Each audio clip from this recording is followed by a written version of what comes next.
તો જય શ્રી કૃષ્ણ, જય માતાજી. કેમ છો બધા? મજામાં? મજામાં જશો તો સ્વાગત છે તમારું આજના નવા વ્લોગમાં. વાગી ગયા છે 5:30 અને આપણે વ્લોગ ચાલુ કરી દીધો છે. આજે તો સવારમાં સરસ મજાનો તડકો નીકળ્યો હતો એટલે કપડાં બધું સુકાઈ ગયું છે. જોઈ લે અંદર કઈ છે નહીં. આજે તો તડકો હતો તો હું કપડા ઉપર જ સુકાઈ આવી, તો કપડા સરસ સુકાઈ ગયા એટલે આપણે ઘડી કરીને મૂકી દીધા છે. પાણી આવી ગયું છે, હજી મોટર કઈ ચાલુ કરી નથી. મેં કીધું પેલા વ્લોગ ચાલુ કરી દે, પછી નળી ભરાવી દે, પછી રસોઈની તૈયારી પણ ચાલુ કરી દે. તો કાલે તો જો રસોઈમાં બનાવ્યું હતું ખીચડી અને દૂધ ને એવું બનાવ્યું હતું, અને પરમ દિવસે માખણ અને બાજરાનો રોટલો ને એવું જ ખાધું હતું. મેં કીધું આજે કઠોળનું શાક બનાવી નાખું. જો સવારે ટિફિનમાં બનાવ્યું હતું ગુવાર બટેટાનું શાક, તો મેં કીધું હવે અત્યારે દાળ બનાવી નાખું. મસૂરની દાળ બહુ મસ્ત થાય, તો આપણે મસૂરની દાળ બનાવીશ મારે. અને પછી મેં કીધું રવો પલાળી અને સરસ મજાના રવાના ઢોકળા બનાવ્યા. રવાના ઢોકળા પણ મસ્ત થાય.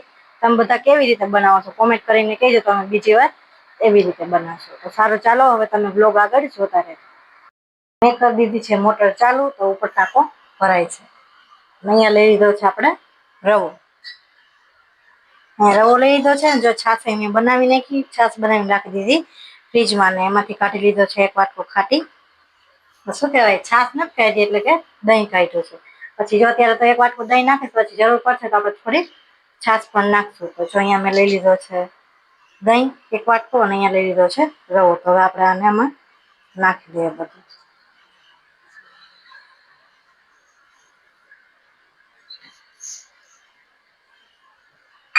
હવે સરસ રીતે હલાવી નાખશું. હલાવી એક હાથે નહીં સરખું હલાવે, એક હાથમાં મારે ફોન હોય ને એટલે સરખું હલાવજો છે. તો જો આવી રીતે એકદમ સરસ બેટર કરી એકદમ સરસ રીતે આમ હલાવી અને આપણે શું કહેવાય 15 થી 20 મિનિટ માટે પલળવા રાખી દઈશું. ત્યાં સુધી પલળે રવો, ત્યાં સુધીમાં મેં કીધું શાક બનાવી નાખું, લોટ બાંધી નાખું, એટલે સરસ મજાનો ઉપર આથો આવી જાય. આમાં બહુ આથો ન લઈ આવવાનો હોય, 15-20 મિનિટ માટે કે અડધી કલાક માટે પલાળી દઈએ તો ચાલે. તો સારું, ચાલો હવે તમે આગળ બ્લોગ જોતા રહેજો. તો અહીંયા મૂક્યું છે તેલ ગરમ કરવા. જો આમાં સુધારી લીધું છે ટમેટું, મરચું અને ડુંગળી. અહીંયા સરસ મજાની આદુ અને લસણની પેસ્ટ બનાવી નાખી છે. ને અહીંયા દાળ પણ પલાળીને મેં રાખી દીધી છે. આમાં લઈ લીધા છે બધા મસાલામાં, અને આમાં છે તેલ. હવે તેલ ગરમ થઈ જાય એટલે આપણે એમાં નાખી દઈએ જીરું. આમાં રાઈ ન નખાય, ખાલી જીરુંથી જ આપણે વઘાર કરશું.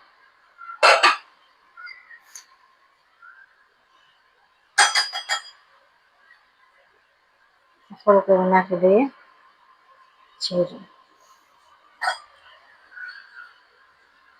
તો હવે અહીંયા જીરું થઈ ગયું છે. હવે આપણે નાખી દઈએ મીઠો લીમડો, ટમેટું, મરચું અને ડુંગળી.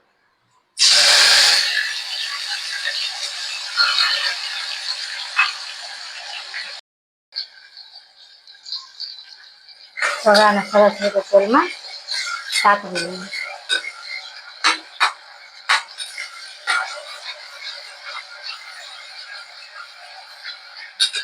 4-5 મિનિટ માટે સરસ રીતે તેલમાં સાતળી લઈએ, અને પછી નાખી દઈશું આ પેસ્ટ. તો સરસ રીતે આપણે તેલમાં સાતળી લીધું છે. હવે નાખી દઈએ પેસ્ટ. ગેસ કરી નાખીએ છે. હા,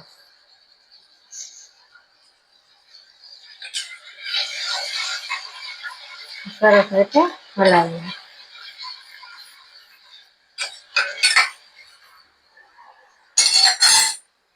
હવે નાખી દઈશું બધા મસાલા. રાખી દઉં મારે ઊંઘ આવતી.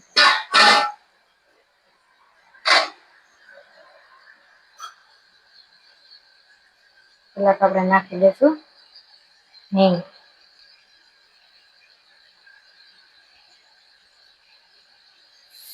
હળદર.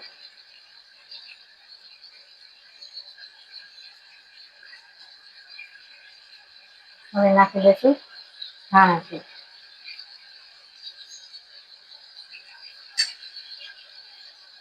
હવે નાખી દઈએ ચટણી.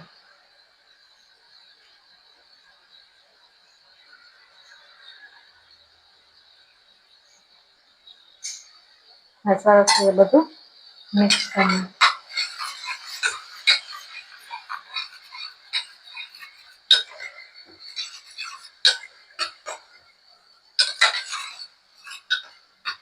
સરસ રીતે વઘારને પાકવા દઈએ, પછી નાખી દઈશું દાળ આપણે ધોઈને.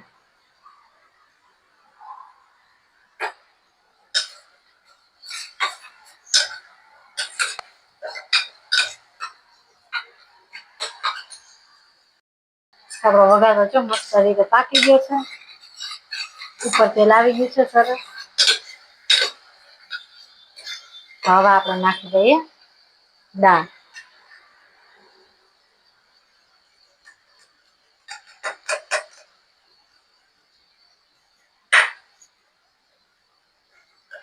સરસ રીતે બધું હલાવી નાખીએ. 2-3 મિનિટ માટે દાળને આપણે વઘાર સાથે પાકવા દઈશું, પછી નાખી દઈશું જોઈએ એટલું પાણી.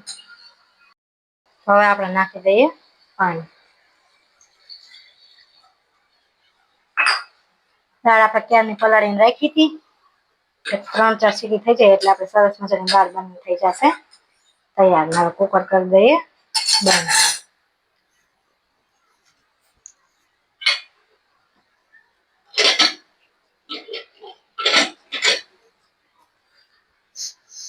અહીંયા જો આપણે સરસ મજાની દાળ તો વઘારી નાખી છે, અને અહીંયા આપણે રવો પણ પલાળીને રાખી દીધો છે.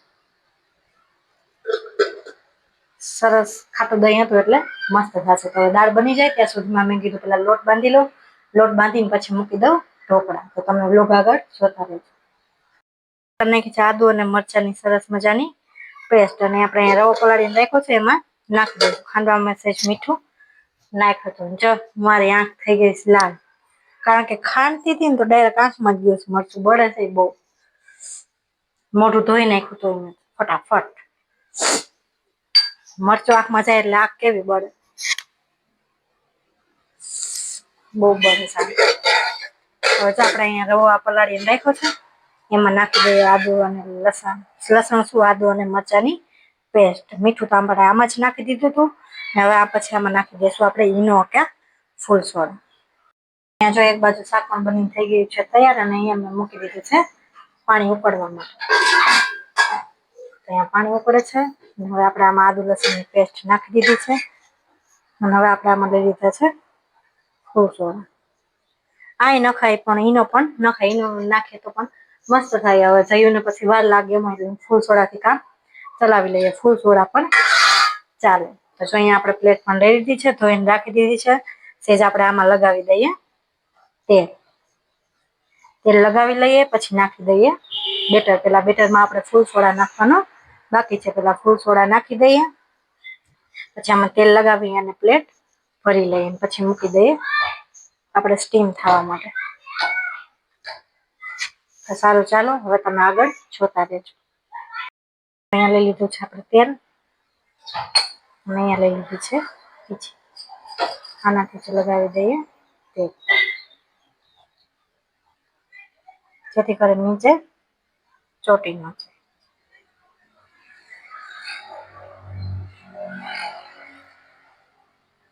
આવી જ રીતે 2 પ્લેટમાં લગાવી.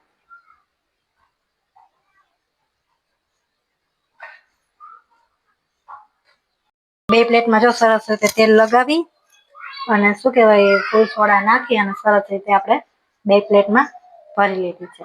ઉપરથી નાખી દીધી છે સહેજ એવી ચટણી. આમાં ધાણા ભાજી ઉપરથી ન નખાય છે, આપણે આનો વઘાર કરશું ત્યારે ઉપરથી નાખશું. જો અહીંયા પાણી ઉકળે એટલી વાર. તો જો પાણી ઉકળી ગયું છે, હવે આપણે ઢોકળા એમાં અંદર રાખી શું કે જો પાણી ઉકળવા માટે રાખ્યું છે. અહીંયા 2 શું કહેવાય પ્લેટમાં આપણે સરસ રીતે તેલ લગાવી અને જે બેટર હતું એ રાખી દીધું છે સરસ રીતે, અને ઉપરથી પછી એમાં વેરી દીધી છે ચટણી. જે આમાં ધાણા ભાજી ને એવું કઈ નાખ્યું નથી. આવી રીતે 2 પ્લેટ ભરી લીધી છે. હજી આપણે આને વઘાર કરશું. શું કહેવાય તલ નખાય, જીરું નખાય, રાઈ અને મીઠું લીમડો. તલ ન ભાવતા હોય તો ન નખાય, પણ નાખીએ તો બહુ મસ્ત થાય. તમે બધા કેવી રીતે બનાવો છો કોમેન્ટ કરીને મને કહેજો. તો જો અહીંયા પાણી ઉકળી ગયું છે કે નહીં આપણે જોઈ લઈએ. તો પાણી હવે આપણે ઉકળી ગયું છે, તો ઢોકળા આપણે સ્ટીમ થવા માટે રાખી દઈએ. પાણી ઉકળી ગયું હતું તો આપણે 2 પ્લેટ આમાં રાખી દીધી છે, અને હવે કરી દઈએ બંધ.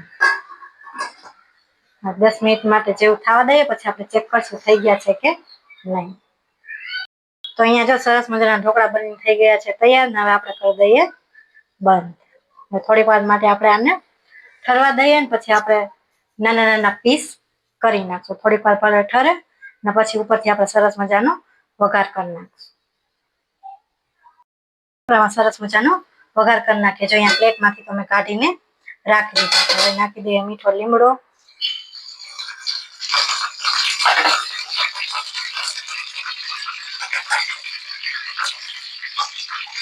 થોડુંક નાખી દઈએ જીરું, રાઈ,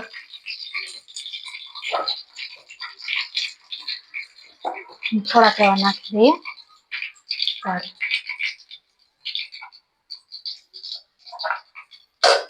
સરસ રીતે વઘાર થઈ જાય પછી આપણે નાખી દઈએ ઢોકળા.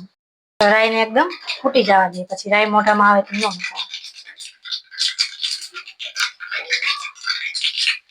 તડતડ થાય. ઢોકળા આમાં શું કહેવાય, દાળ બની ગઈ ને અહીંયા રોટલી બનાવીને પણ મેં રાખી દીધી છે. કેવી ગરમી થાય છે જોઈ. તો થોડી વાર બાદ ગઈ તોય એટલે ગરમી થઈ ગઈ. હવે કરી દઈએ બંધ. રાઈ ફૂટી ગઈ.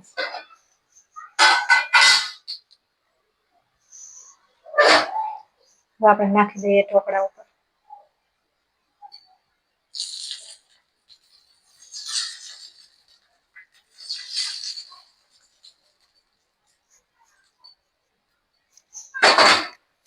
તો જોઈ લો આપણે સરસ મજાના ઢોકળા બનીને થઈ ગયા છે તૈયાર. પછી હું હલાવી નાખું થોડીક વાર પછી, કારણ કે તેલ ગરમ નાખ્યું એટલે કઈ હલાવવા નથી. 2-3 મિનિટ પછી હલાવી નાખે. તો તમે બધા કોમેન્ટ કરીને કહેજો કે આ તમને બધાને રેસીપી કેવી લાગી હતી. ધાણા ભાજી ઉપરથી નાખવી, શાક જોવાની બાકી.